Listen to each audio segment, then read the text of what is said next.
Pernah ngerasa aneh nggak sih? Gaji tiap tahun kayaknya naik terus, tapi pas kita cek tabungan atau lihat aset, kok rasanya jalan di tempat ya? Kayak nggak nambah-nambah gitu. Nah, jangan-jangan nih, masalahnya itu bukan di kecilnya gaji kita, tapi karena kita, tanpa sadar, udah masuk ke dalam 5 jebakan gaji yang diam-diam ngabisin duit kita. Ini dia pertanyaan besarnya. Kenapa udah kerja keras, dapat promosi, tapi kok nggak jadi-jadi lebih kaya? Jawabannya tuh sebenarnya simple, tapi sering banget kita lewatin. Ada yang namanya jebakan gaji, yang tanpa kita sadari bekerja melawan kita semua. Nah, ini dia musuh utamanya. Jebakan gaji itu ibaratnya kayak mesin yang bikin kita lari terus di treadmill finansial.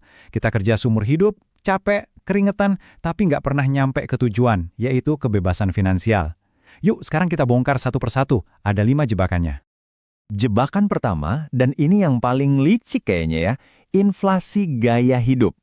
Ini tuh suara kecil di kepala kita yang suka bisik-bisik. Kan udah kerja keras, pantes dong nikmatin hasilnya setiap kali gaji kita naik. Jebakan ini mainin psikologi kita, mainin rasa berhak kita atas sesuatu yang baru. Coba deh lihat, betapa absurdnya jebakan ini kalau kita visualisasikan. Ini realita yang sering banget terjadi loh, gaji mungkin naiknya cuma 20%, tapi pengeluaran gaya hidup kita bisa meledak sampai 50%. Begitu gaji naik, tiba-tiba nyicil HP baru, ngopi mahal tiap hari, bahkan ganti mobil baru, semua itu rasanya jadi masuk akal. Padahal ya ini yang bikin tabungan kita nggak gerak-gerak. Jadi, gimana dong cara ngelawannya? Gampang, terapin aja aturan setengah. Aturannya simple banget. Nikmatin aja kenaikan gaji kamu, tapi cukup setengahnya aja. Misalnya gaji naik 30%, ya udah, naikin pengeluaran gaya hidup kamu maksimal di 15%. Terus sisa 15%-nya lagi kemana? Langsung suruh dia kerja buat masa depan kamu, masukin ke investasi. Oke, kita lanjut ya ke jebakan kedua dan ketiga. Dua jebakan ini tuh saling nyambung, karena akarnya sama, pola pikir yang keliru soal dua pilar keuangan kita. Satu, cara kita dapat duit, yaitu pendapatan, dan dua, cara kita ngabisin duit, yaitu utang. Jebakan kedua itu adalah mikir kalau gaji itu satu-satunya jalan buat jadi kaya. Wah, ini bahaya banget. Kenapa? Ya karena seperti yang kelihatan di sini, pertumbuhan gaji itu sifatnya linear, kayak kita naik tangga satu-satu pelan. Sementara itu, biaya hidup, harga rumah, biaya pendidikan, naiknya kayak roket. Nah, kita butuh mesin pendorong yang pertumbuhannya juga eksponensial. Dan itu adalah investasi. Solusinya, jangan cuma punya satu keran air dong. Kita harus bangun beberapa. Ya, kayak yang ada di daftar ini, mulailah bangun sumber pendapatan lain, sekecil apapun itu. Mau dari investasi saham, manfaatin skill buat freelance, atau bahkan bikin konten. Ingat ya, keamanan finansial yang sejati itu datangnya dari diversifikasi. Dan sekarang, jebakan ketiga. Ini mungkin yang paling merusak dari semuanya. Normalisasi utang. Kita tuh hidup di zaman di mana masyarakat seolah-olah bilang, punya cicilan itu wajar kok, namanya juga gaya hidup modern. Nah, pola pikir inilah yang jadi racun finansial. Coba deh, lihat contoh nyata yang super ngeri ini. Ada loh orang yang 95% gajinya itu lenyap tiap bulan cuma buat bayar cicilan. Mobil, HP, laptop, bahkan panci dapur. Sisanya cuma 5% buat hidup. Ini mah bukan hidup, ini perbudakan modern oleh utang.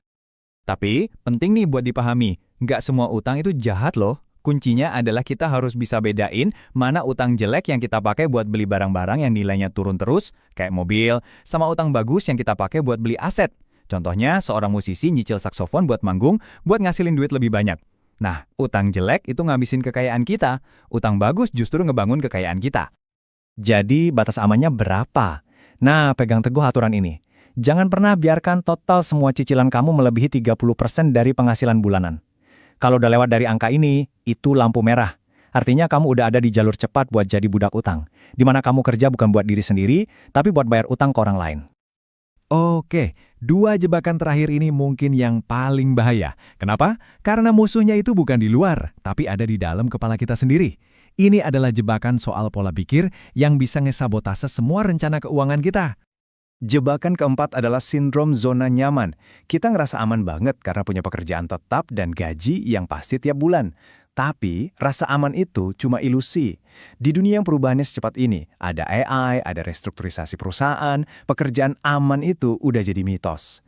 Bergantung sama itu, sama aja kayak tidur pules di atas seutas tali. Keamanan finansial yang sejati itu bukan dikasih sama atasan kita, tapi kita bangun sendiri. Caranya gimana? Pertama, jadi pembelajar seumur hidup biar kita tetap relevan. Kedua, bangun reputasi profesional kita.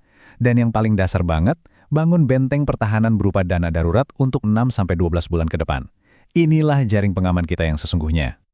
Dan ini dia jebakan terakhir si pembunuh mimpi finansial, menunda. Alasan klasiknya apa? Nanti deh mulai investasinya kalau gaji udah gede. Ini tuh pola pikir kelinci di dalam dongeng, ngerasa punya banyak waktu, terus ngeremehin kekuatan langkah kecil yang konsisten dari si kura-kura. Yuk kita buktiin kekuatan si kura-kura dengan simulasi sederhana ini.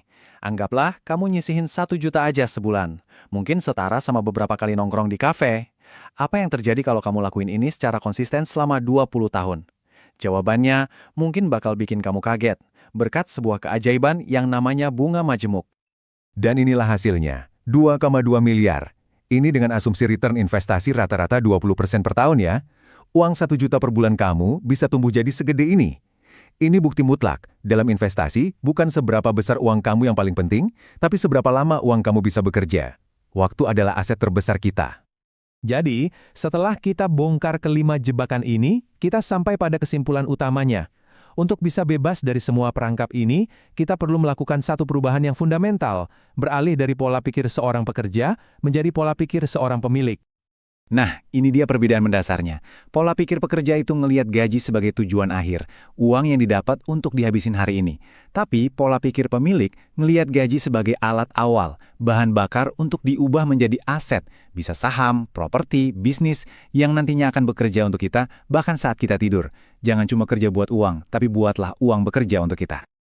Sebagai penutup, saya punya satu pertanyaan buat kamu. Coba renungkan sejenak.